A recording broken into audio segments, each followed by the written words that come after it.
Bonjour, c'est Pauline Philibert-Digem, je suis coach professionnel certifié et je vous accompagne dans le développement de votre business. En bonus, je vous montre comment trouver simplement vos clients et communiquer efficacement sur LinkedIn.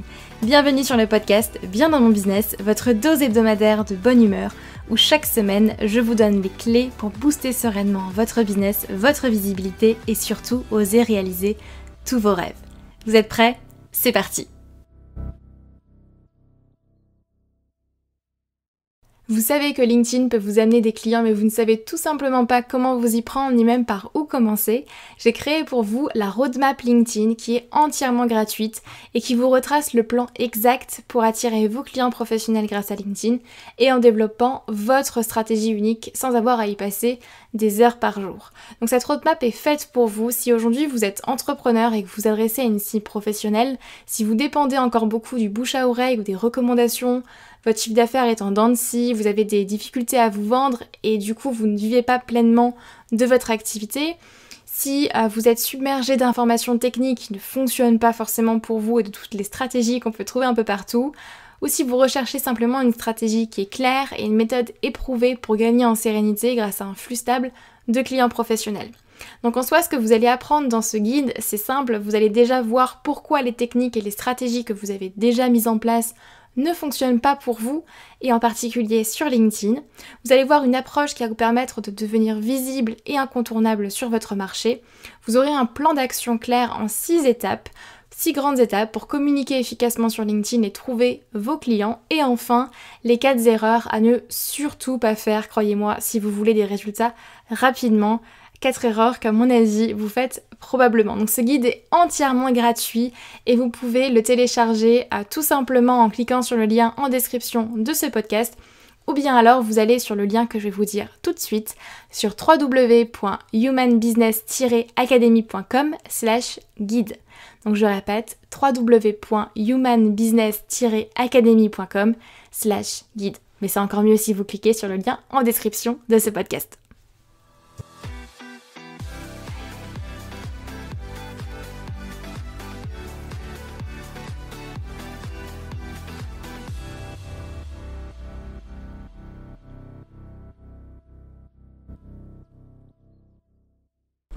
Bonjour tout le monde, j'espère que vous êtes en forme, j'espère que vous allez bien, j'espère que vous avez passé en tout cas un bel été. Je suis trop contente de vous retrouver pour un nouvel épisode de podcast par ici sur Bien dans mon business.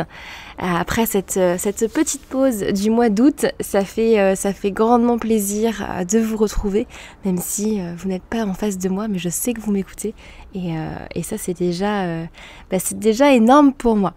Aujourd'hui, pour attaquer doucement en tout cas, mais en même temps assez fortement à la rentrée, j'ai envie de parler d'un sujet qui est assez présent chez nombreux de mes clients. Et qu'il est bien évidemment chez moi aussi. J'ai envie de parler en fait du fait d'avoir trop d'idées. Comment est-ce qu'on fait quand on a trop d'idées ? Puisqu'il y a vraiment 2 cas de figure. Souvent c'est soit je sais pas du tout par où commencer et en fait j'ai pas d'idée et je sais pas quoi faire. Ça c'est un autre challenge, j'ai envie de dire. Et puis il y a ceux qui ont trop d'idées et qui s'éparpillent, du coup, qui ont envie de faire plein de choses.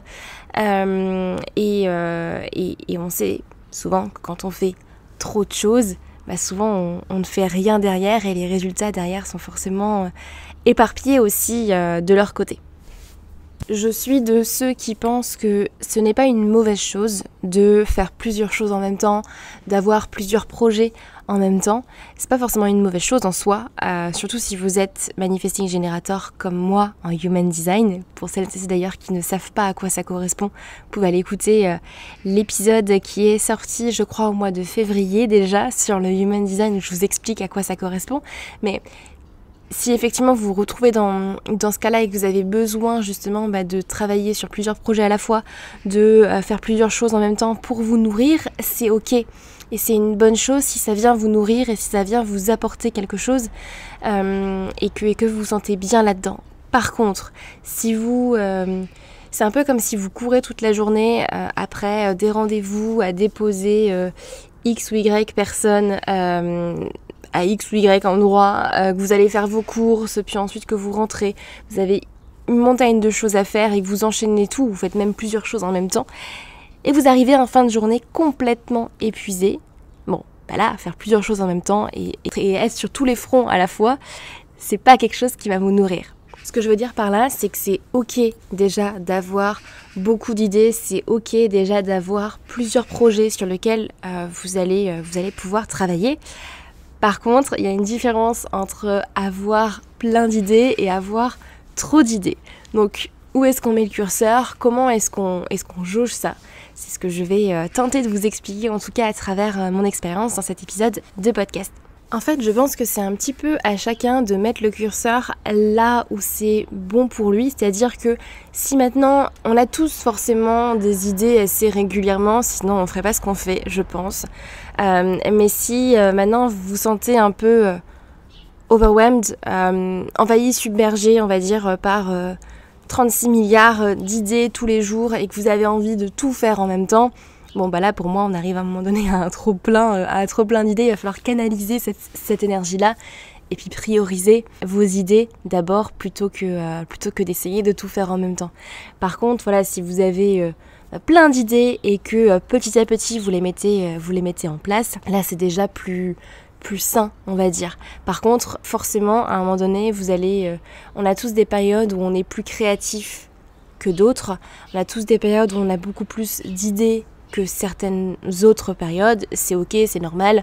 L'important, c'est de juste mettre ces idées-là sur un papier, de se demander qu'est-ce que je mets en place. Mais je pourrais pas mettre 36 offres en même temps en place. Et je vous avoue que moi, de mon côté, parfois, je me lève le matin, j'ai envie de mettre en place 5 nouvelles offres. Mais je ne pourrais pas, ce n'est pas possible. Donc je me les note et puis je me repose dessus un peu plus tard. Ou alors je fais le tri déjà, je les cale dans mon planning si je sens que je suis alignée avec cette offre-là et ma vision. Mais je ne peux pas tout faire non plus en même temps. Et c'est ça qui fait aussi que vous aurez un business qui sera rentable et qui sera solide sur le long terme. C'est de faire les choses aussi pas à pas. Vous pouvez pas tout faire en même temps non plus. En fait, quand on a trop d'idées, pour moi, c'est un petit peu l'image de je pense que tout le monde est passé par là, de la chaise qu'on a tous sans doute eu à un moment donné dans notre chambre, où on empile une montagne de vêtements dessus, où plus ça s'empile, plus ça va être difficile de faire le tri à un moment donné, et moins vous allez vous y retrouver dans vos habits. C'est un petit peu la même chose avec votre business. Plus vous empilez plein d'idées et plus vous allez accumuler, on va dire, plein de choses et vous éparpiller, moins vous allez vous y retrouver, moins ce sera clair pour vous. Et à un moment donné, plus ce sera difficile aussi de passer à un prochain niveau de croissance.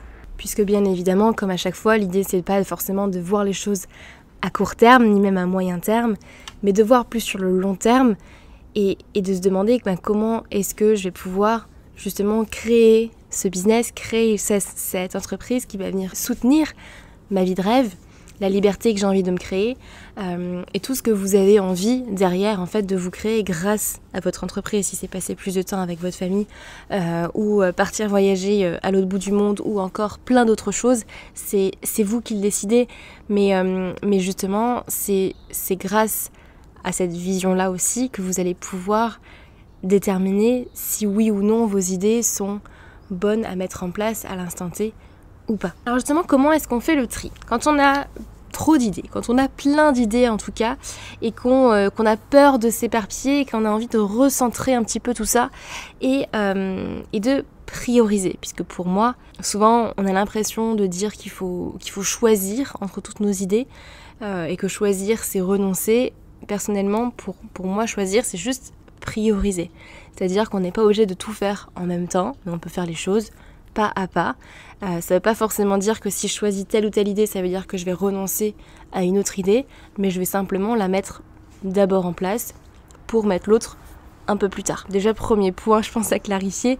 Pour moi, choisir, c'est plus une question de priorisation plutôt que de renoncer en fait et de laisser de côté d'autres choses. Pareil avec votre cible d'ailleurs, pareil avec vos offres, pareil avec tout ce que vous voulez mettre en place dans votre business, les réseaux sociaux sur lesquels vous voulez vous lancer. Il ne faut pas le voir comme un choix, c'est soit ça ou ça. Non, ça peut être ça et ça. C'est la magie du « et », ça, c'est magique. Ça peut être ça et ça, mais ça peut être ça dans un premier temps, puis ensuite l'autre chose dans un deuxième temps. mais on n'est pas forcément obligé de dissocier tout et de les mettre tout en opposition et de faire ça ou ça, mais on peut faire ça et ça, tout simplement. Donc au niveau, moi, de mon processus, quand j'ai plein d'idées comme ça, justement, qui me viennent, alors j'ai des périodes, j'ai des phases comme ça où j'ai envie de tester plein de choses, de lancer plein de choses différentes et où j'ai mes périodes très très créatives et c'est ok, c'est normal, je fais avec, j'ai appris à les connaître aussi au fur et à mesure et j'ai appris à les repérer, en tout cas en fonction de l'année en général. J'ai une période dans l'année comme ça où en général je sais que je vais être très très créative et c'est ok parce que du coup, vu que je me connais, je peux l'anticiper aussi et j'ai appris à l'accepter d'abord. Ça c'est une première chose aussi qui est importante à faire. Et donc la première chose que je fais quand justement j'ai ce pic de créativité là qui arrive et que j'ai plein d'idées, voire même trop d'idées, c'est déjà que je prends un carnet, un stylo et que je note. Ça c'est pour moi la première chose que je fais. Avant même d'aller réfléchir à mes idées ou d'aller me demander est-ce que c'est une bonne idée, est-ce que c'est une mauvaise idée, comment je vais mettre ça en place, oui mais peut-être que non. D'abord je prends mon carnet, je prends mon stylo et j'écris mais en vrac. Là je m'autorise à m'éparpiller justement sur mon carnet, j'écris jusqu'à ce que mon cerveau soit complètement vidé et ensuite en fait déjà là ça permet d'évacuer plein de choses parce que forcément quand on s'éparpille, quand on a plein d'idées, ça nous amène beaucoup de charge mentale quand même. Donc déjà là, ça permet quand même d'évacuer beaucoup de choses. Et en les écrivant, il est possible déjà que vous fassiez vous-même un tri en les voyant déjà sur le papier. Ça, c'est déjà une première possibilité. Et ensuite, moi, la première question que je me pose, c'est ok, d'où viennent ces idées ? Déjà, d'où est-ce qu'elles viennent et qu'est-ce qu'elles viennent nourrir en fait chez moi ? Est-ce que c'est des idées qui me viennent de mon entourage, de mon marché, de mes clients, de mes concurrents, de vous en fait, parce que parfois vous me donnez plein d'idées par message privé aussi, de nouveaux contenus par exemple, ou de nouvelles choses que moi je pourrais mettre en place. Et qu'est-ce que ça vient nourrir en fait chez moi ? Est-ce que ça vient nourrir une peur du manque ou est-ce que ça vient nourrir tout simplement l'envie de pouvoir partager plus, l'envie de pouvoir accompagner plus de personnes ? Qu'est-ce que ça vient nourrir chez moi ? Et là, le challenge souvent c'est d'être le plus honnête possible avec soi-même. C'est ce qui est souvent le plus difficile, je vous avoue. Mais c'est très important parce que si vous créez des offres ou vous vous lancez dans un business juste par peur de manquer d'argent par exemple ou par besoin de sécurité, je vous le dis tout de suite, c'est pas bon. C'est pas bon parce que ça vient nourrir la mauvaise chose chez vous. Et c'est là où souvent il y a un travail à faire sur soi, peut-être besoin d'aller se faire coacher. D'ailleurs c'est un travail qu'on peut tout à fait faire ensemble. Mais c'est important justement d'aller mettre de la lumière d'abord sur qu'est-ce que ça vient nourrir chez vous, ces idées-là. Et d'où est-ce qu'elles viennent, parce que si c'est des idées qui vous viennent par exemple de votre entourage mais qui n'a aucune idée de votre business aujourd'hui, de la réalité de votre marché et que ça vient pas forcément de votre cible, c'est pas forcément les meilleures idées ou les meilleures remarques qu'on peut avoir à prendre en compte bien évidemment, mais c'est pas forcément pour moi je pars du principe que si un retour constructif ne vient pas directement de ma cible, d'une personne qui est qualifiée et que j'ai vraiment envie d'aider et qui rentre dans mes clients préférés, parce que maintenant vous savez ce que ça veut dire pour moi, eh bien j'ai tendance à laisser un peu plus de côté cet avis-là parce que pour moi il est moins pertinent. Et ensuite, après avoir fait déjà un premier tri de toutes vos idées, la deuxième chose que moi je me pose comme question, c'est ok, parmi celles qui restent, comment est-ce que ces idées viennent nourrir ma vision et mes objectifs derrière ? Comment est-ce que telle ou telle idée va venir permettre de réaliser ma vision sur le long terme et d'atteindre tel ou tel objectif sur le moyen terme ou court terme ? Et là déjà, ça me permet de pouvoir prioriser certaines idées, certaines tâches, pas forcément des tâches, mais certaines idées, certaines offres que je vais mettre en place par exemple, ou d'autres choses que je veux pouvoir faire. Et là, ça me permet de faire un grand tri, clairement. Alors, bien évidemment, ça sous-entend une chose quand même importante, c'est de savoir où vous voulez aller. Vous n'êtes pas obligé de savoir quoi faire et comment vous voulez pour y aller. Par contre, de savoir à minima dans quelle direction vous voulez aller. Si c'est pas entièrement précis, c'est pas grave, c'est ok, ça va se préciser au fur et à mesure du chemin. Mais de savoir à minima quelle entreprise vous avez envie de créer, quelle est votre journée idéale par exemple. Par exemple, d'ici la fin d'année, quelle est votre journée idéale? Comment est-ce que vous voulez construire en fait votre entreprise pour aller venir soutenir votre vie de rêve en fait tout simplement? Je vous donne un exemple très concret. J'ai échangé récemment avec une entrepreneur qui me disait aujourd'hui, moi je suis à 90% en présentiel dans mon activité. Mon objectif c'est de passer à 80% en distanciel pour pouvoir profiter de ma famille et être plus libre forcément derrière. Ok, ça c'est super, donc au moins elle sait exactement ce qu'elle veut obtenir, l'objectif derrière tout ça et pourquoi elle crée son entreprise aussi. C'est super parce que cette vision-là, même si pour moi c'est pas ce que j'appelle encore une grande vision, mais on est quand même sur un petit début, ça va lui permettre de pouvoir se dire, ok, parmi toutes les idées que j'ai, laquelle va venir soutenir ça en priorité. Je vous donne un autre exemple. Si, admettons, aujourd'hui, vous ne savez pas sur quel réseau social vous lancez et que votre objectif, c'est de trouver des clients et que vous avez plusieurs réseaux sociaux sur lesquels vous avez envie ou on vous a dit que ça pouvait être bien de se lancer, Instagram, LinkedIn, Facebook, de la publicité, TikTok, je sais pas, plein de choses différentes, des tunnels de vente, enfin bref, on vous a martelé avec plein de stratégies différentes ou plein de réseaux sociaux différents, mais vous savez pas forcément lequel prioriser dans un premier temps. Demandez-vous tout simplement où se trouvent vos clients idéaux, tout simplement. Et pour ça d'ailleurs, je vous ai fait plusieurs déjà épisodes de podcast là-dessus, donc n'hésitez pas à aller checker un petit peu plus bas les différents épisodes de podcast sur ce sujet-là. Si maintenant vous avez envie de lancer, je sais pas moi, X offres différentes, demandez-vous tout simplement comment est-ce que chacune de mes offres, de ces offres-là, s'inscrit dans ma vision. Et laquelle est-ce que je vais décider de prioriser tout simplement. L'idée, encore une fois, c'est vraiment de pouvoir, comme je le disais, créer une entreprise qui va venir soutenir votre vie de rêve derrière, qui va venir soutenir la liberté que vous avez envie de créer. Mais encore faut-il en fait le définir. Quelle est cette personne en fait que vous avez envie de devenir? Quelle est la vie que vous avez envie de vous créer? Et peu importe ce qu'il y a derrière, c'est votre réponse à vous. Je veux dire, il n'y a pas d'obligation de grandeur forcément derrière ou d'attente particulière. C'est votre réponse à vous. Mais qu'avez-vous envie en fait de créer tout simplement avec votre entreprise?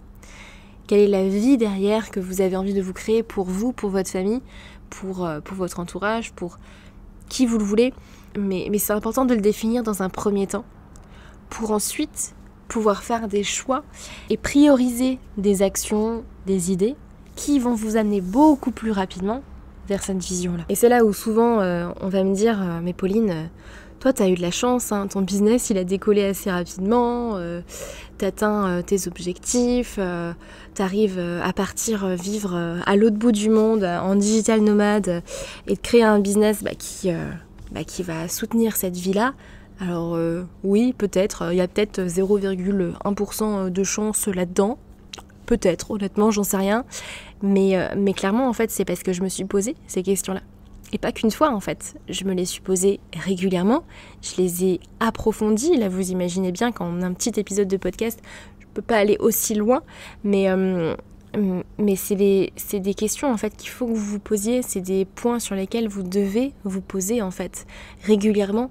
Parce que c'est ça qui vous fera avancer beaucoup plus vite. Étonnamment, c'est le fait de ralentir qui fera que vous allez aller beaucoup plus vite vers vos rêves, en fait. Parce que c'est le fait de se poser aussi les bonnes questions, d'avoir le bon retour et de pouvoir savoir clairement où vous voulez aller pour prendre les bonnes décisions derrière. Si au contraire vous avancez un peu à tâtons et que vous vous éparpillez à droite à gauche avec plein d'idées différentes et que vous ne savez pas forcément par où commencer, forcément vous allez vous allez avancer beaucoup plus lentement. C'est comme si vous êtes sur la route et il y a un brouillard monstre devant vous. Vous n'allez pas rouler à 100. Vous n'allez pas rouler à 100 sur l'autoroute avec un brouillard monstre ou une pluie torrentielle qui fait que vous ne pouvez pas avancer. Vous allez ralentir, vous allez mettre vos warnings, limite vous mettre sur le bas-côté et vous arrêter parce que vous ne pourrez pas rouler. Alors que si vous faites en sorte d'avoir un ciel bleu devant vous et de pouvoir éclaircir un maximum où vous voulez aller, bah là vous allez pouvoir foncer. Peu importe si c'est une ligne droite ou si c'est des virages ou autre, à un moment donné on ralentit un petit peu, on se prend un obstacle, c'est pas grave. On passe par au-dessus, on passe à côté, ce que vous voulez, mais on y va parce que vous savez où vous voulez aller. D'où l'importance de cette vision, de connaître clairement en fait la vie que vous avez envie de vous créer grâce à votre entreprise. Et votre entreprise est un moyen pour y arriver, tout simplement. Et ça, clairement, c'est quelque chose qui me porte énormément de pouvoir vous accompagner à réaliser vos rêves en créant justement une entreprise qui va venir soutenir vos rêves, votre liberté que vous avez envie de vous créer. Et je finirai du coup sur ces jolis mots. J'espère en tout cas que cet épisode de podcast vous aura donné envie de poser sur le papier toutes vos idées, d'étudier d'où elles viennent et ce que ça vient nourrir chez vous, et ensuite de pouvoir prioriser. Donc rappelez-vous une chose importante, c'est que choisir ce n'est pas renoncer, mais c'est prioriser, la magie du et justement, et pouvoir voir ce que ces idées en fait viennent, est-ce que ces idées viennent nourrir votre vision et vos objectifs ou pas encore. Et dans ce cas-là, c'est ok, on laisse de côté, et peut-être que dans 6 mois vous allez retrouver la même liste et puis vous dire, bah tiens, il y a 6 mois j'avais cette idée-là, bah, aujourd'hui je sens que c'est le bon moment de la mettre en place. Ok, parfait, go. Et ça, c'est ce qui s'est passé d'ailleurs pour beaucoup de choses dans mon business. Je me suis retrouvée à certains moments avec plein d'idées et de me dire, ouais mais aujourd'hui c'est peut-être pas le bon moment de les mettre en place, c'est pas grave. Et 6 mois après, je me retrouvais avec la même liste, me dire, ben tiens, là je le sens. Là je sens que c'est le bon moment, là j'y vais. Donc j'espère que cet épisode de podcast vous aura plu. N'hésitez pas à mettre des commentaires sur Apple Podcasts ou Spotify. Ça me fait très plaisir et puis ça aide le podcast à se faire connaître ou à le partager sur vos réseaux sociaux, que ce soit LinkedIn ou Instagram. Et puis je vous retrouve la semaine prochaine pour un nouvel épisode de Bien dans mon business. Je suis de retour toutes les semaines le mardi matin à 7h30. Et puis je vous dis à très vite. Prenez soin de vous. Passez une très très belle semaine. Belle rentrée à tous et à toutes. Et à très bientôt. Bye.